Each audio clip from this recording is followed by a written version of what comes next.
7వ వచనాన్ని మనం చదువుకున్నామండి. ఫిలిప్పీ పత్రిక 2వ అధ్యాయము 7వ వచనాన్ని మనము చదువుకున్నాం. 2:7వ వచనాన్ని మనం చదువుకున్నాం. అందరం చదువుకున్నామండి. మనుషులు పోలిక పుట్టి దాసుల స్వరూపమును ధరించుకొని తనే రిక్తునిగా చేసుకొనెను. ప్రార్థన చేసుకుందామండి. ప్రేమ కలిగిన మా దేవ,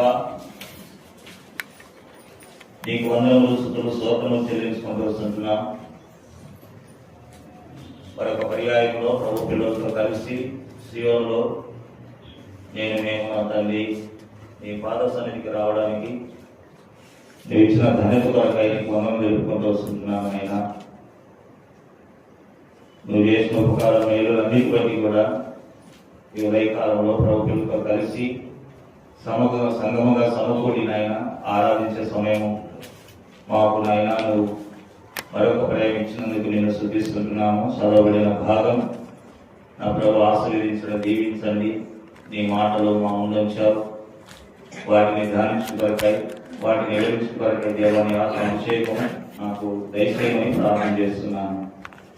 దయగలిగిన తండ్రి ప్రభా, నూతనమైన విధానంలో ఆరాధించడానికి మమ్మల్ని ప్రభా నువ్వు సంధించండి.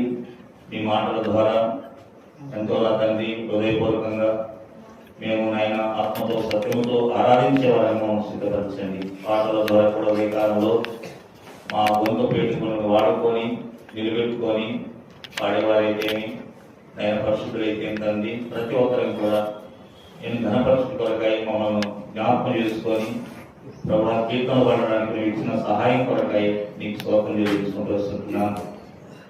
దయగా తల్లి దాసుని నన్ను కూడా జ్ఞాపకం చేసుకోండి. నీ దైవస్థాలకు అప్పగించుకుంటూ వస్తున్నాను. ఎంతైనా నమ్మదగిన దేవుడు, కృప కలిగిన దేవుడు, ప్రభానికి స్తోత్రాలు. ఈ సమయం అంతా కూడా దీవెనకరంగా చేయండి. రావాల్సిన మా పిల్లలు తీసుకోవడానికి వచ్చిన వారిని బట్టి మేము శుద్ధిస్తున్నాం. దానికి స్వాధీనం వచ్చుకోండి. వాతావరణాన్ని కూడా అనుకూలపరచమని ప్రార్థిస్తున్నాం. ప్రభావ మాకు బోధకుడిపై బోధించి కృపనికరించమని ఆరాధించుటకు సహాయపడతామని యేసు ప్రభువు ఘనమైన నామములో స్తుతించి ప్రార్థించి అర్పించి వేడుచున్నాం తండ్రి. ఆమేన్.